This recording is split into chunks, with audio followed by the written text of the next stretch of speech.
Hi, welcome to Odd Erica's Originals. My name is Erica. Thanks for joining us today.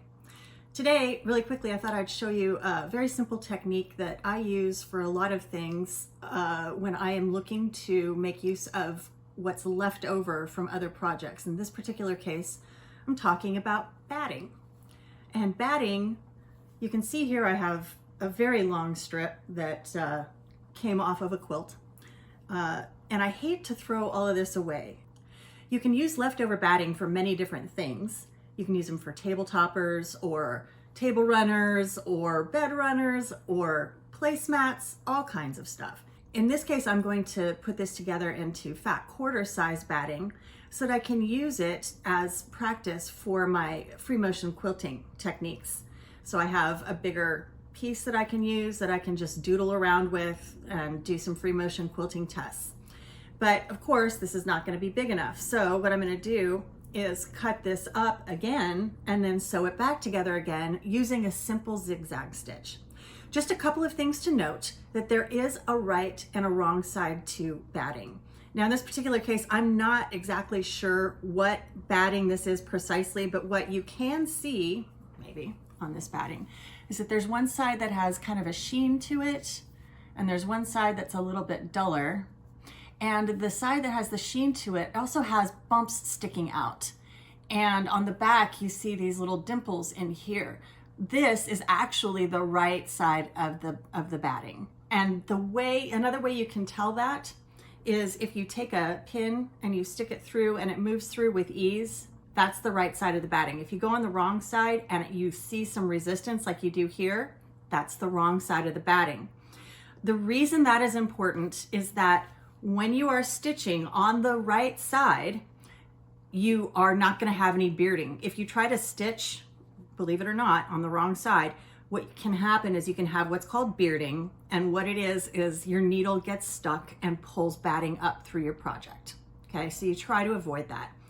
And also in this case, you want to keep in mind which side the right side is, because you want to, when you're sewing your strips together, you want to sew them together so that the right side of the batting is up all the way across whatever it is that you're sewing together.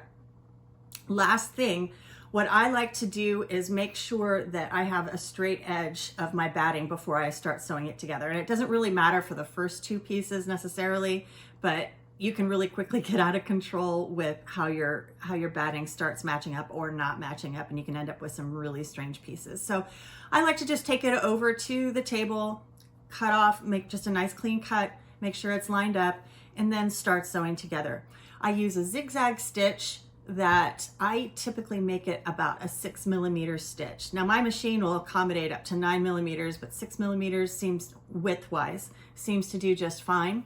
The stitch length, which is the distance between the zigzags, I usually keep it at around a 3, somewhere in there, just so it's nice and easy. It doesn't have to be tight, it can be nice and loose. Lastly, you can put together batting using batting tape if you wanted to do that. I just have a tendency not to do it. It tends to add bulk in weird places and also can gum up your needle if you use too much of it, unless you're using a Teflon needle. So those are the basics of how we're going to put this together. It comes together really, really fast. It's super, super easy, not a hard one to do. And if you have 5 minutes, you can just sit down, make a few cuts, sew it together, and you're all set and off and running on your next project. Okay, here what I'm doing is just grabbing some pieces of batting, such as they are, that I have left over from various projects. And all I'm going to do is kind of match them up a little bit. This is a particularly long piece of batting that I have left over from a quilting project. So I can slice this down into at least 3, 22-inch size strips that I can sew together for this particular project. This, you can see, this is a little bit lighter. It's a little bit thinner. The loft is not that high. Whereas this particular piece of batting, loft is a little bit bigger, not by much, but you can feel the difference. If you're making a project that you want to actually give to someone or use yourself, you kind of want to make sure that the batting is similar in loft and construction. Some batting has scrim, some is needle punched. You kind of want to keep those matched up if you possibly can. Okay, so what you can see here is that I have some strips of batting that I have taken the liberty of trimming so that they are roughly square, so that when I sew them together, they'll be nice and even. And I made sure that I identified the correct side of the batting. And in this case, you can see this side has the pimples are sticking out, if you will. And the pimples sticking out is what you want on the bottom. You want to hide the pimples. Here you can see just sort of dimples on the top. And the other way that you can test this is by, as I showed you before, using a needle and just sticking it through. And if it goes through easily on this side, which it does on this side, then you've got the right side up. So I made sure I have the right side up on all of these. I have a few strips that I'm going to sew together. I've loaded my Janome Memorycraft 8900 QCP with a Gutermann 50 weight thread. I am going to, on my machine, go to the mode, select utility. That is normally where you'll find a zigzag stitch. And I'm going to find a zigzag stitch that roughly runs in the middle. That's going to be a number 9 for me. And the number 9 is a little bit of a wider stitch to begin with. Now that doesn't mean you can't adjust it. You can adjust all of these stitches, both the width and the length. So the width is how far across it goes horizontally. The length is how much distance between each stitch vertically. So I'm going to go ahead and select this one. The default width is 3 on this. I'm going to set the default width at 6. On my machine, I can go as far as 9. Most machines, you can go as far as 7, usually millimeters. The default length is 1.5. So I'm going to set that. I'm going to change the default length to a 3 here.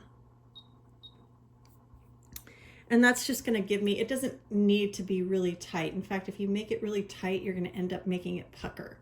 Now, one other thing that I want to mention is that I'm using the F2 open satin stitch foot on this particular machine for this particular project. So it's just easy to see. And I'm going with an auto tension on my machine. An auto stitch on my machine usually balances everything out. I'm also using a 7511 universal needle. So that they're roughly together, I'm going to lift my foot, get this set in here, and I try to just make sure that the seam line is running right down the center of my satin stitch foot. And then we just go off to the races.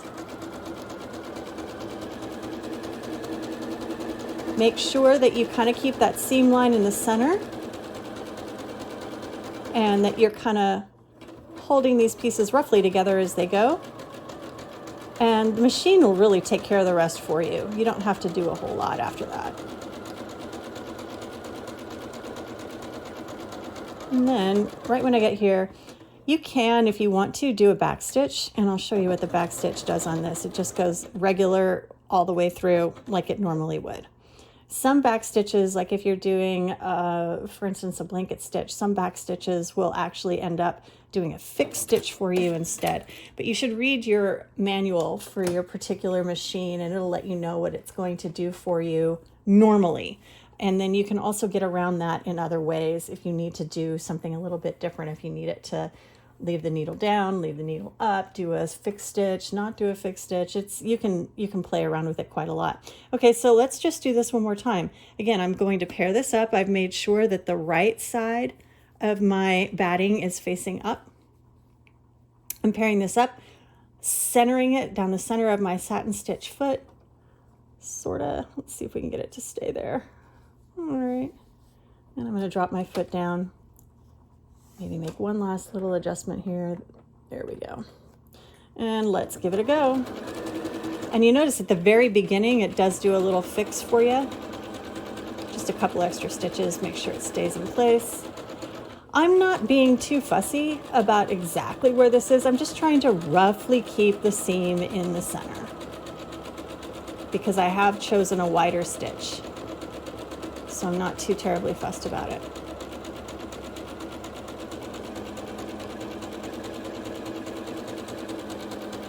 And there you have it.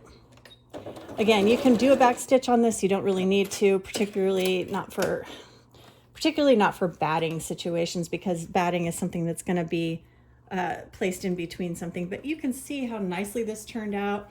Not a lot of puckering. We had just about the right stitch length as well as the right stitch width for this one. And I will probably add one more piece of batting onto this because, as I stated previously, my whole reason for doing this is creating quilt sandwiches so that I can practice my free motion quilting. And that is what this ends up looking like. So, and I need to run an iron across this again. This has been sitting here for about a day or so. But here's the front and here's the back. I wanted to do just a nice quilt sandwich with a darker color on the back, lighter color on the front, and this is fat quarter size. So I have plenty of room to doodle around. And if you really want to get crazy and continue to upcycle, once you finish doodling with your quilt sandwiches, if that is indeed what you're doing, as I am, once you're finished doodling with those, if you like your doodles, you can either save them in a book of ideas, a fabric book of ideas, if you will, of how you can quilt things, or you can use this. This is just about the right size. Once it's quilted, you can use this to make book covers with, and I have done that before too. So lots of ideas, just some things that you can play around with when you have a moment. And notice that this is a really quick, super quick thing to do. It doesn't take much time at all. You could use batting tape for this particular project. I just prefer not to. It's just much easier to run this through your sewing machine right quick and have a nice piece of batting that you can work with again. So as you can see, it's pretty easy to sew together several pieces and come up with some batting that you can use for another project. In my case, it doesn't really matter all that much because I'm just using this for practice pieces. But if you wanted to be really precise, you can see here I do have a couple of different kinds of batting that I sewed together. And again, it's just because it didn't matter all that much for this project that I'm doing. However, if you are doing something where it's going to need to be presentable, like a placemat or a tabletop or something along those lines, try to make sure that you have all the same batting that you're using when you sew this together before you use it in a project that needs to look nice. Thanks so much for joining us today. Don't forget to click like and subscribe if you appreciated this video. Have a great one.